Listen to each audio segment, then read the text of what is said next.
So my name is Chris Flight. I am the Aquaculture Education Coordinator for Maryland Sea Grant. Our project we called Aquaculture in Agriculture.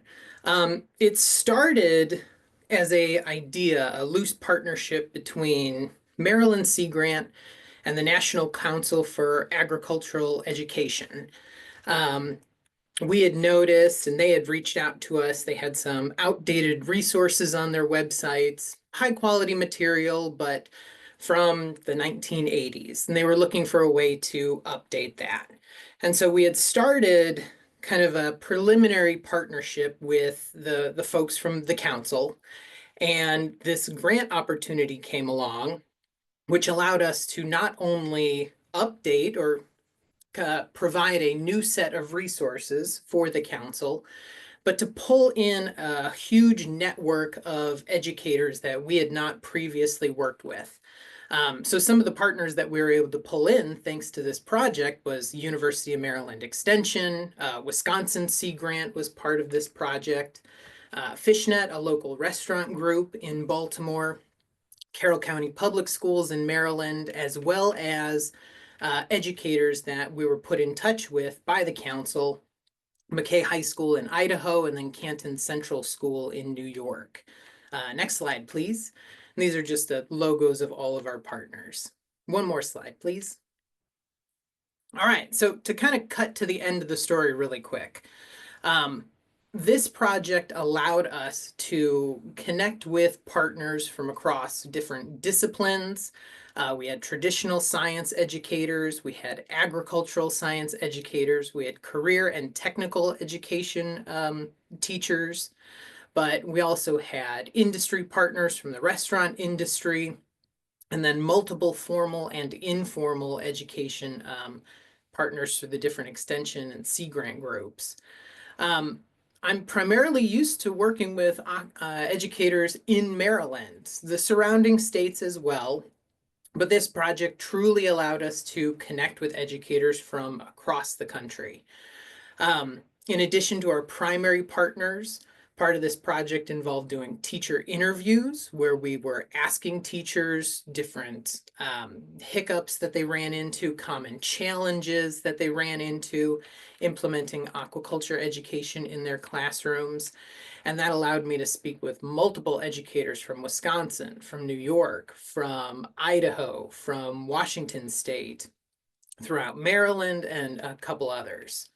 One of the big highlights of our project was being able to bring the majority of our partners together in Baltimore at the Institute of Marine and Environmental Technology, IMET, pictured right there on the slide.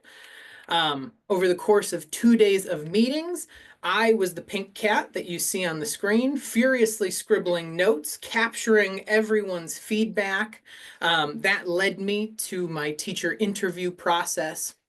And eventually, once these interviews were completed, we developed what became our aquaculture resource.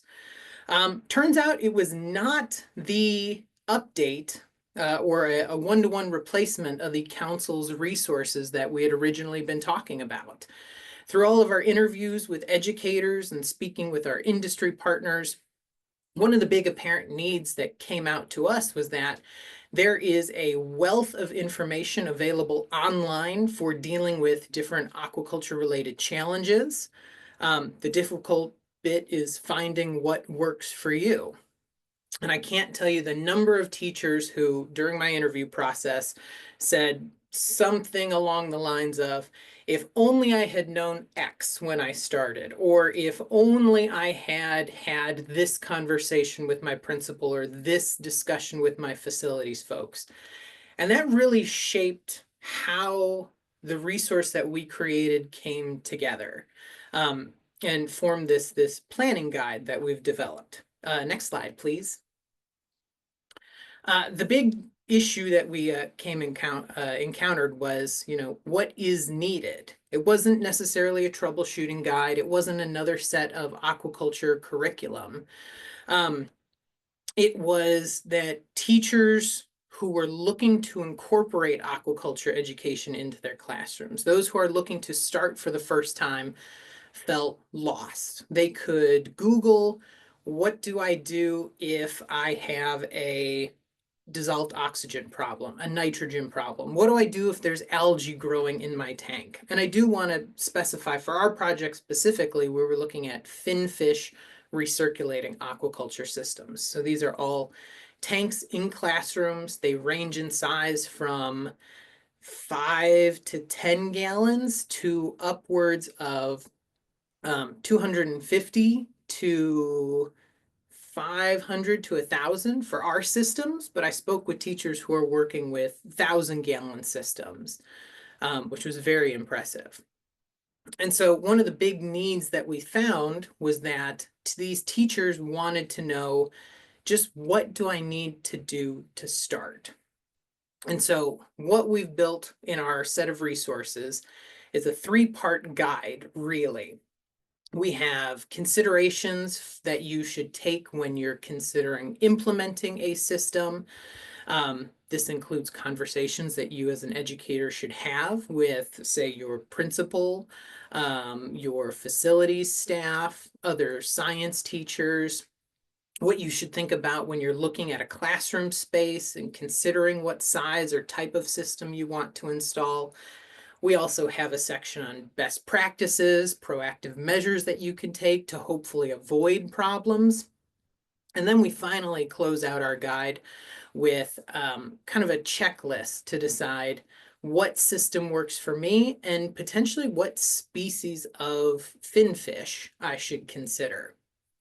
And this resource included the perspectives of our ag science educators, teachers, career and technical education instructors, administrators, and business owners. And we've pulled all of their perspectives together into one resource. Next slide, please. You can see the very nice cover of our guide there on the left of your screen. So big thank you to our communications and graphic design team for bringing that together. So we have successfully developed this guide. We have not shared it widely yet, and I will get to that in a little bit, but that's part of our next steps. So for the duration of this grant, building the resource itself, gathering the material, the teacher perspectives, doing the editing, sending it back out to our partners for multiple rounds of review, then making adjustments, sending it to our communications staff, who I, again, thank for their patience with me through this editing process. We're able to develop the guide, bring it to a successful finishing point.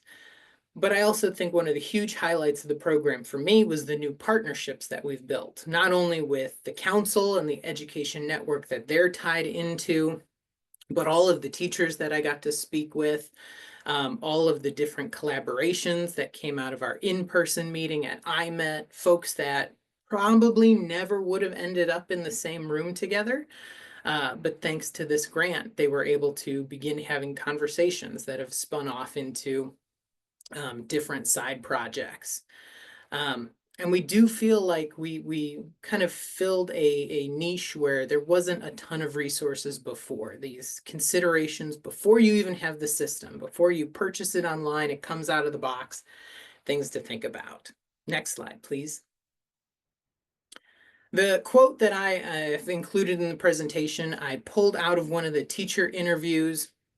I felt like this one was the most impactful for me. This is one of our teachers in Maryland who uses aquaculture to teach scientific research methods. This teacher said, I wanted the students to leave the classroom and realize that this is the future of seafood, that being aquaculture. Not only are you going to learn where your seafood is coming from in the grocery store, but this teacher also believed that this showed students a viable career path and all of the different skills that came with it. And I feel like that really stood out to me as kind of like the motivating reason why so many of these teachers believed, despite all of the challenges, despite the time and effort they had to put in, why aquaculture really belonged in their classrooms. Next slide, please. As far as what's next, we're going to start promoting this new resource and using it. It's going to be included on partner web pages, and our various communications teams are going to start circulating this resource to get it into educators' hands. It is going to be highlighted on the Aquaculture Information Exchange. I know a number of the other grantees have given presentations on the AIE or participated in discussions there, and our resource is coming soon. We are also planning on using this heavily in our own teacher professional development here through Maryland Sea Grant. So the resource is going to get out there. We're going to start seeing how it's impactful to teachers in the classrooms, keep in touch with our partnerships that we've made throughout this grant, and update that resource as we start getting more feedback.